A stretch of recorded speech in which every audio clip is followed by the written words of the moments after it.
Hello again, everybody. I'm Wanda Thibodeau. I've been doing a series on eating disorders, and in this particular video, I want to focus on the history of eating disorders and mental illness.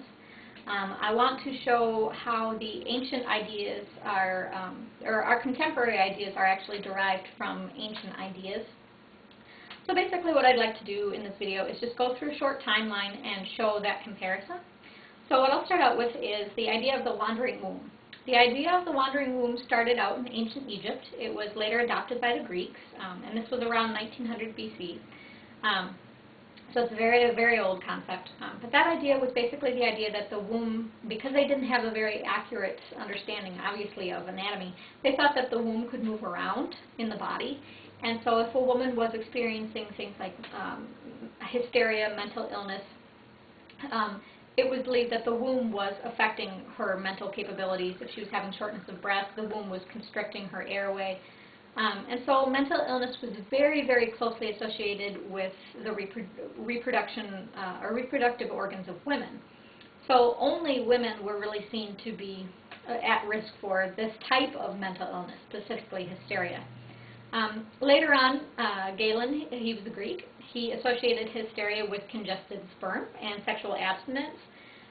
So basically, he thought that since it boils down to sexual repression, and so his treatment a lot of the time was digital manipulation of the genitals. In other words, hand jobs for women, because it was believed that since you were sexually repressed, as long as you could get that urge out, then your hysteric symptoms would go away and you'd be mentally fine.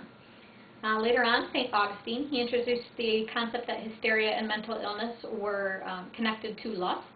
And because that became associated with the church, hysteria and mental illness became associated with all kinds of negative things like demonic activity, witchcraft, and of course, the ones who were tried for these demonic possessions and witchcraft were, once again, women. Because you had that idea that only women had that, they were, temptresses, essentially, and were very close to the reproductive organs.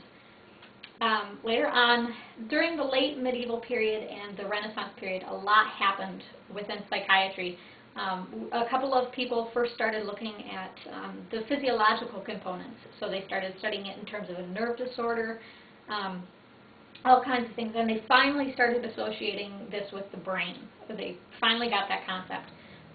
But a couple of people still, they would go back to that idea of the wandering womb, or that it was a female thing.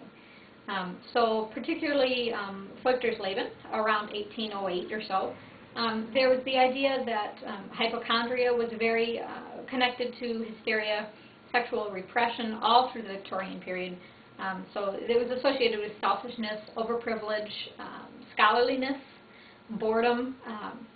And so once again, you had that digital manipulation of the genitals going on. And then Robert Carter, just a couple of years later, he introduced ideas on hysteria that were connected to repression, and that founded the basis for all Freud's ideas, and particularly Pierre Janet.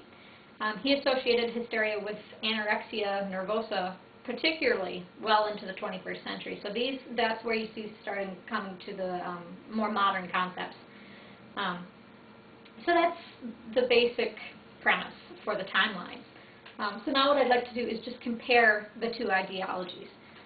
So that ancient wandering womb idea, again, it was a female thing. And so now modern professionals assert that eating disorders are an adolescent female illness, and they use the menstrual cycle as one of the diagnostic criteria. So that's still there, associating it with females. We have a couple of different physicians, such as Paré, Burton, Baglavie, Pennell. They associated the hysteria and his symptoms, such as vomiting and lack of appetite, to class structure. And so now what modern professionals are saying is that it's associated with a middle, upper class Western society. So again, that's very closely correlated. The ideas of St. Augustine, with lust and nymphomania being connected to mental illness and hysteria, Now, modern professionals assert that bulimia, in particular, is associated with promiscuity and that the addictive personality. We have Feuchtersleben. He's the one who associated mental illness with selfishness, scholarliness, and boredom within the class system. So now, modern professionals assert that those with eating disorders are very selfish and they don't like to treat those with eating disorders. They think that those with eating disorders are of high intellect, and they associate eating disorders with the boredom of women, especially that was in the mid-20th century, when the family structure was still very traditional. So they are now associating it with gender role confusion, but it's the same idea that the women were bored and they didn't know what to do with themselves, and they coped through disordered eating or mental illness. Then we have Pennell. He recommended segregation of those with mental illness for recovery. The family environment was seen as being, essentially, you have the idea that the family environment is toxic. So because he saw the family environment or the usual environment as being an aggravant to the illness, he recommended that people with mental illness be sent away to more calm environments so that they could recover. And so usually what happened was that people would go to the countryside and they would do horseback riding and long walks and that kind of thing. And so now modern professionals recommend inpatient treatments for disordered eating, and these are held, no wonder, at very calming places if they're not a hospital settings, such as Bermuda Ranch. Okay. And I'm not trying to come down on that particular place. I'm just pointing out that they tend to be set aside so that people can focus on their recovery. And again, what Locke and Lagrange referred to as parentectomy, that is, removal of the family structure, specifically the parents, from the eating disorder treatment, is still going on. They're refuting that now with the Maudsley method, but that's still being debated. So that's very closely related to it now. And those family environments are being associated with abuse now. Okay. So when Freud used his work with hysterics, he used that as the groundwork for his modern psychoanalytic thought, and that included ideas on repression and sudden memory retrieval.